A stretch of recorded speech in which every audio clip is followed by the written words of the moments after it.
TV atibatike zvechopu muri yeZimbabwe paita nyaya imwe hombe yandiri kusangana nayo yandiri kuona panapa iri kuitika iko zvinezvi the current situation in China uko kuna President Emmerson Mnangagwa ina handisi kunyatsonzwisisa pane zvinhu izvi zvapakuti zvoni dhiri riri kusainwa pakuti chii kana kuti vanhu ava vachauya vachiita fix and supply pazvinhu vozopuhwa vari kupuhwa under a loan in return vachapuhwa chii because last time I heard pachizonzi pane imwe dhiri rakamboitika kani mabhazi kuBelarus pachinzi pakatengeswa land and up to now vanhu veZimbabwe vari kutonetseka transport ukaenda kuZimbabwe izvezvo unotonzwa kuti zvoni kana makombi kana kwadoko anotanga kukwidza muprice kana kukanaya vanokwidza futi price asi kuratidza kuti asi pari kunzi pakamboitwa rimwe dhiri remabhazi kuBelarus yona it's something chekuti hachina chachakazoonekwa chachakabatsira ameno maybe zvine vanobenefita pazviri because ivo pachavo they don't care because mafamilies avo vanofamba nedzimotikari dzavo dzavanenge vakatenga vanoafforda transport yavo vega so iko zvine nyaya iyi manje ndati tidzokere pairi tionesane iri kunetsa nyaya iri kutotembesa musoro padhiri riri kusainwa kuti riri kunyatsofamba sei because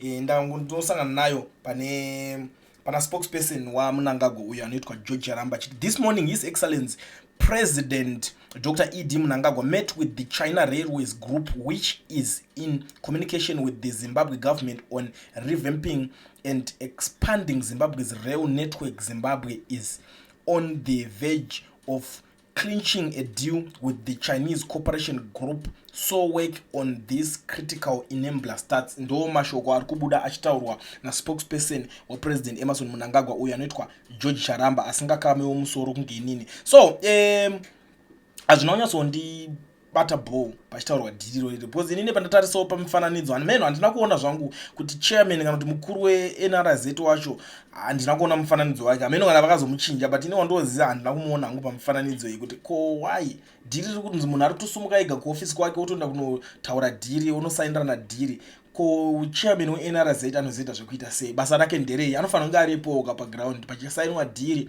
and anofanira kunge atori ari pamberi ari kutoexplain sa chairman anofanira kunge achiziva kuti isusu maproblems atiri kusangana nawo ndakadai ende kana muchitibatsira munofanira kutibatsira kubva papoint yakadai zvina papoint yakadai zvichidai so but iyo inyaya yekuti hatisi kunyanya kuda kunyorwadziwa nayo stereki because it's a topic for another day kuti tinozonyatsotaura naro kuti zvoni mukuru weNRZ ndiani ende basa rake raari kumbonyatsoita richimborerei chii ikoko because zviri zvezvitima it's something chekuti kubva kudhara takatongosvika pakungoti meno tikazvifananidza tikaona kuti hazvisi kushanda hazvisi kumeka sense hazvisisina dhiri ende unoziva kuti pane imwe nyaya yekutaura kuti nzoni ndambonzwa pachinzi ruti imwe yavhurwa pamutara apa pari kunzoni vakudedzera kuti $60 luxury what ameno pamwe ndo zvinhu zvacho zviri kuda kusainwa ameno kana imeme zvinyatsomeka sense wanzopinda muchitima asi bullet train chitima chekuti chinogona kuswedza uri muroad chekuti most of the times pachinotonzwa usumuka chinotonzwa zviita zvekuti munouya muchikwira chitima manheru moita zvekurarira muri muroad muchienda handiti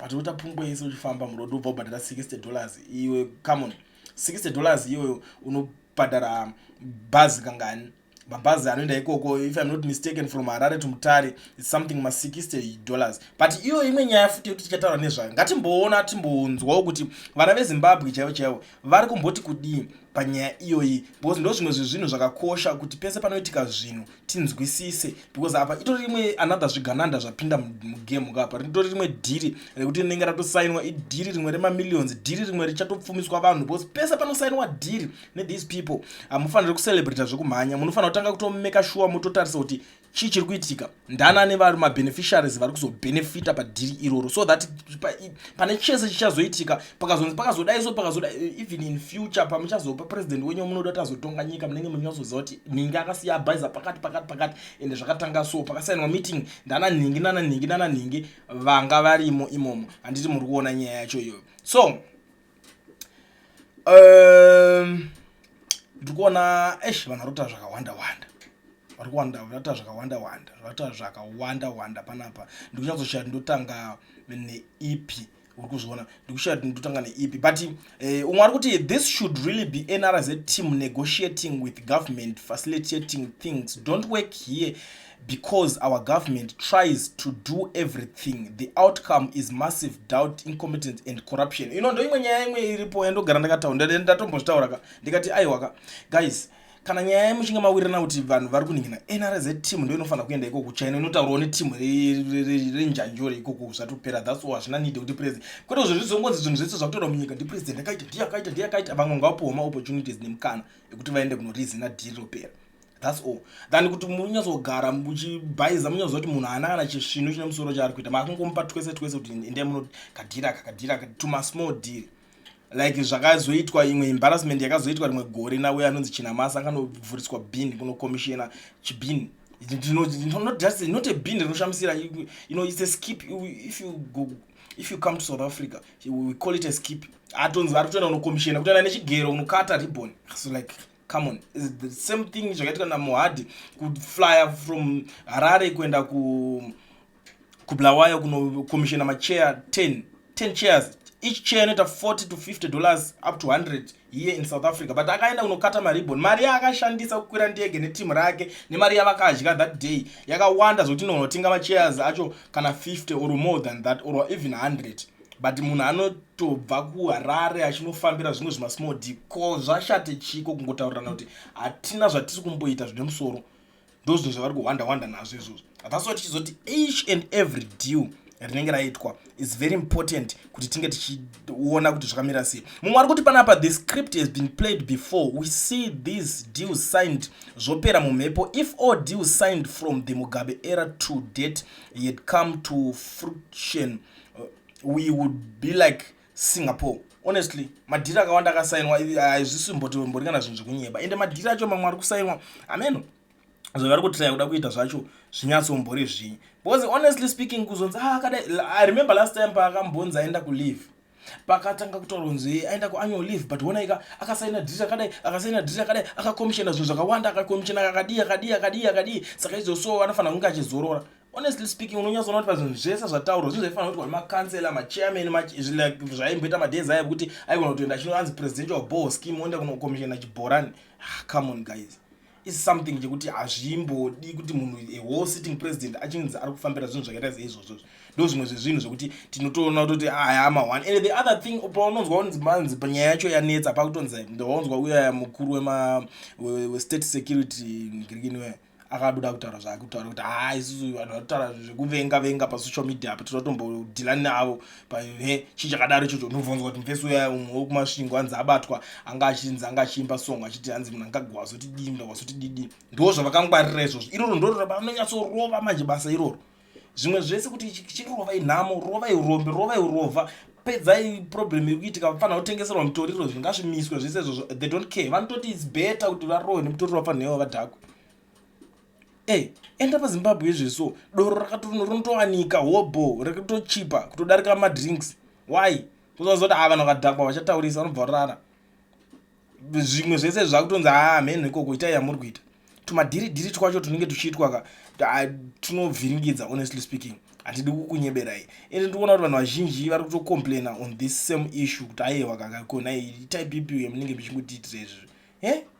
Itype ipi yamunenge muchingotiitira. Zvizhinji zvikuda kuti zvibatwe enda kana kuparinya twezvo vanoudza kuti tagadzira tennis court kuti tennis court mwedi tagadzira swimming pool imi naimi muri kuita sei? What's wrong with you guys? Ngatimbotanga tamboisa mushonga muzvipatara. Chakakosha chii? Purpose yekunzi chipatara ndeye kurapa vanhu warwara wakuwara waita sei woenda kusvika worapwa wobatsirika. That's all. But when mutanga mboisa maswimming pool mutanga maisa vanotenderera kudai so kutendera kunzi pakanaka tapagadzira pakadai so tazopenda hazvisi kuda kupendwa kuti ngapatengwa zviri nani kupinda pachipatara chikato kana chakarofwa neuswa but pachiwanikwa mushonga so that ukaziva kuti ukarwara unosvika uchinobatsirika kana uchirapwa ubva wadzoka uri mupenyu. Because purpose yezvipatara ipurpose yekuti mbowanika mushonga muzvipatara. That's all. Not kuti vanotanga vambotenderera votaura zvimwe zvinhu zvisipo. Nyaya izvozvo pakunzi tazonosaina chakati neChina tazodai ayoka problem yetransport ngaingosolvwa nyaya ipere maZimbabweans vatambura.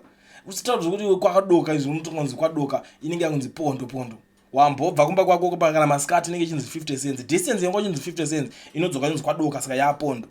Kuna kuti pane crisis vanhu vemakomba izvo makomba ada kuti toda mabhana in 5 years time tofanira kunge tamapedza kumabvisa ese. Hazvina kushata kubvisa vanhu vemakomba veve but chinodiwa ndechekuti gadzirai maproblems enyu because vanhu vakawana loopholes mushikashika yazokwadza mushikashika haina problem because yakawana maloopholes ikatoona kuti apa tinotoita mari because pane nhingirikini vakauya vachida kutraya kusolva maproblems and vari kusolva maproblems akatadzwa kunge achisolvwa nevamwe vanhu vaifanira kunge achisolvwa but busy iko zvinoizvo vanhu vanongopfeka masutu vachingopinda muofisi vachidya mari mahara kubvunza kuti salary yamukupiwa ndeyechi nothing kungoenda kubasa chete kungodzi tiri pagraft chairman weNRZ wacho mukuru wacho basa rake nderechi 0 hatina chatiri kuonazvo unozongomuka vakutotaura zvinhu zvisiko aiwa zvakaoma kumana but anyway inini hangu ndine nyaya dzacho dziri kutaurwa zvakawanda but there is no way patinganingiriki namani ndiri kuona mwari kuti even a street kid wouldn't believe this man spare us the lies and propaganda.